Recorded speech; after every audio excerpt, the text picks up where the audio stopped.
This is lesson 5-7. We're going to be using unit rates to solve problems. Let's first start by looking at example 1. It says solve constant speed problems. So we have to figure out what that word means, constant, if there's a constant speed. Well, constant means that things are staying the same. So the speed that this jet will be flying is staying the same. It's not going faster, it's not slowing down, it's staying the same. So example 1 says the jet flies at a constant speed. Constant speed means that the speed stays the same over time. So the speed is staying the same over time. That's what I just explained. The jet's not flying any faster and not flying any slower. It's the same speed. So if the jet continues to fly at the same rate, speed is a rate, how far would it fly in 25 minutes? So we have to set up some ratios here. They give us a rate. They say that the jet flies 175 miles in 7 minutes. So our first step is to rewrite that as a ratio. So we would have 175 miles in 7 minutes. Okay, that's a rate there. A rate is a ratio. We have miles to minutes. That is our rate. We have to figure out how far will the jet fly in 85 minutes. So I'm going to have to write an equivalent ratio here. Will my 85 minutes be going on the top in the numerator or on the bottom in the denominator?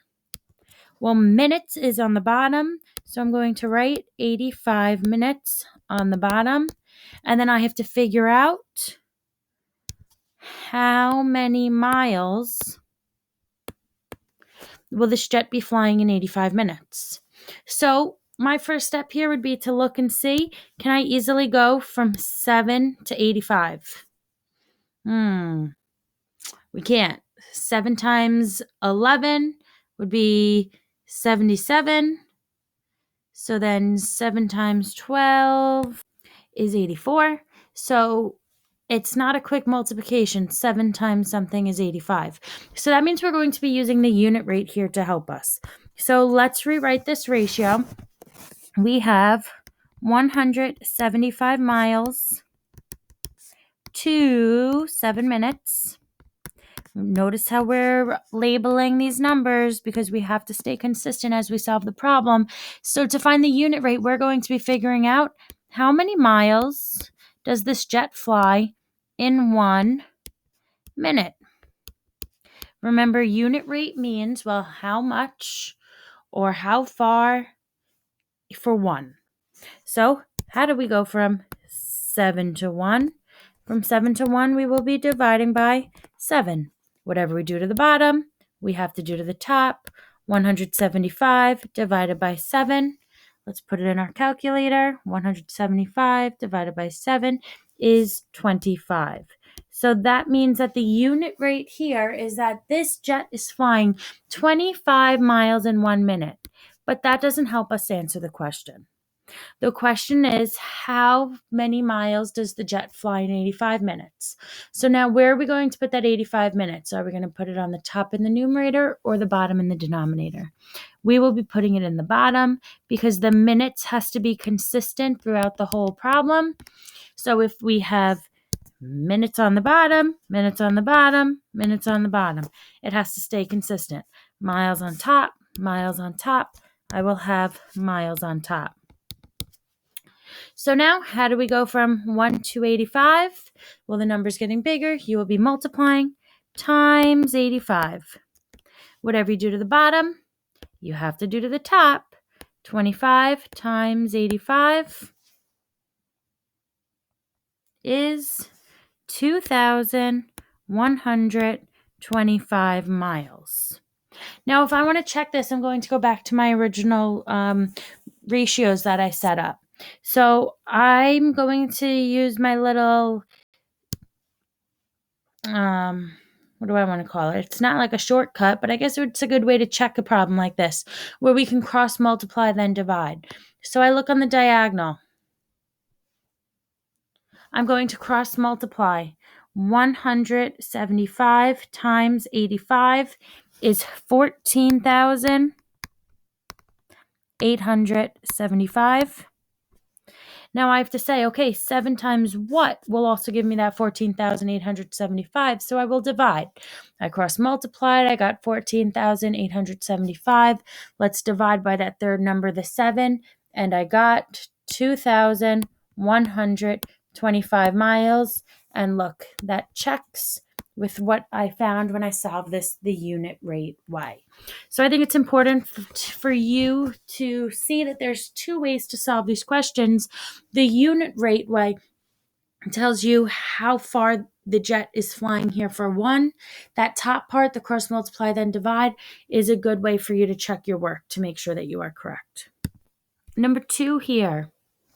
This is like a real world problem. At some point in your life, you're going to be going to the store and buying some cheese. So it says, Grocery Giant is having a sale on Swiss cheese. How much would it cost to buy 5 slices of cheese at the same rate? So let's look at the picture here. They give us our first rate. They're saying 24 slices of cheese will cost $7.20.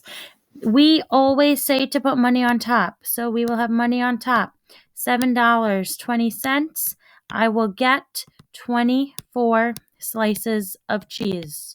I have the $sign labeled. I have my slices labeled. Now the question is asking us to find how much will 5 slices of cheese cost. So now am I going to be putting my 5 slices of cheese on the top or on the bottom here? We will be putting 5 slices on the bottom because our labels must stay consistent. If I have slices on the bottom on the left, I need slices on the bottom on the right. If I have money on the top on the left, I need money in the top on the right. My labels have to be consistent. So now I'm looking, can I easily go from 24 to 5? Nope, I can't.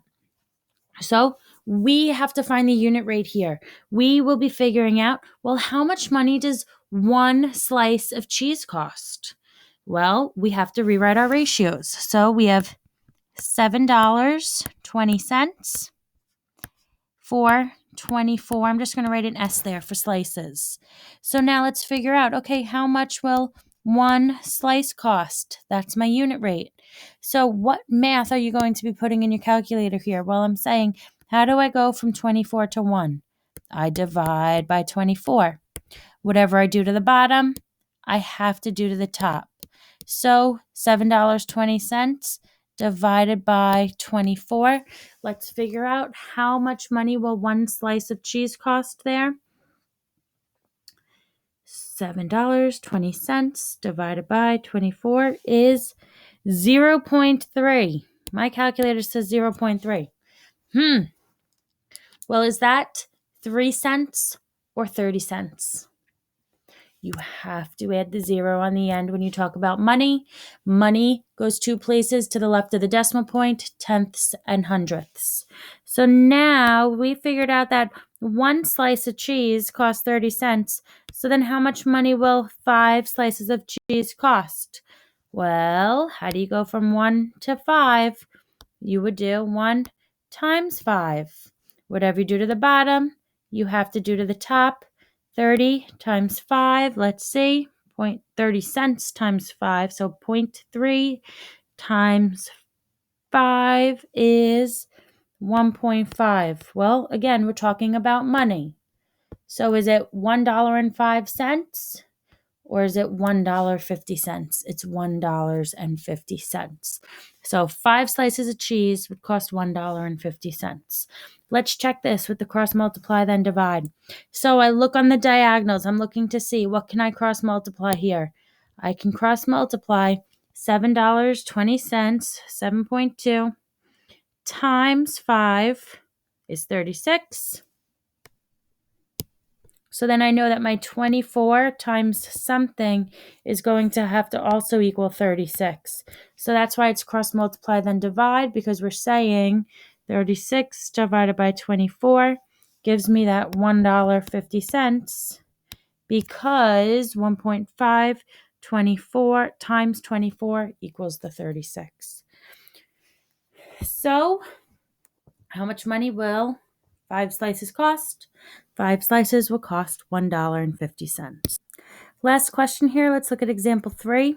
It says a ferry boat travels at a constant speed of 57.5 miles in 2.5 hours. That will be our first ratio. How long would it take the ferry boat to travel 92 miles at that rate? So it's traveling at that same speed. So let's start by writing our first ratio, miles per hour. That's like the speed that we talk about with cars. You might hear, oh, the speed limit's 30 miles per hour. So right now we're talking about that there's a constant speed of 57.5 miles in 2.5 hours. Okay, these are the abbreviations here. Miles MI, hours HR. So now we're going to be figuring out, okay, how long would it take? So how many hours, that's what we're figuring out, will it take for the ferry boat to travel 92 miles? Okay, so my first step, I look to see, can I easily go from 57.5 to 92? Nope, and I'm not even going to try. So we have to use the unit rate here. We're going to figure out how many miles does this ferry boat travel in 1 hour.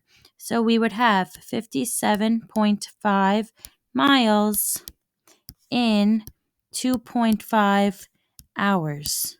So then, how far will the ferry boat travel in 1 hour? So what's the unit rate here? How many miles will the ferry boat travel in 1 hour? I will have to divide 2.5, divide by 2.5. Whatever I do to the bottom, I have to do to the top. Divide by 2.5. Unit rate here.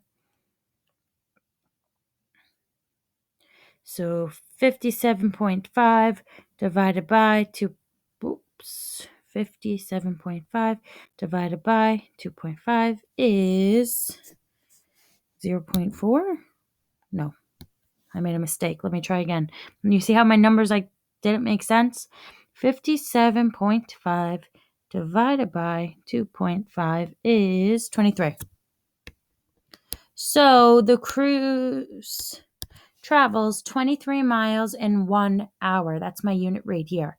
Well, now I can go on to find, okay, so then how many hours does it take to travel 92 miles?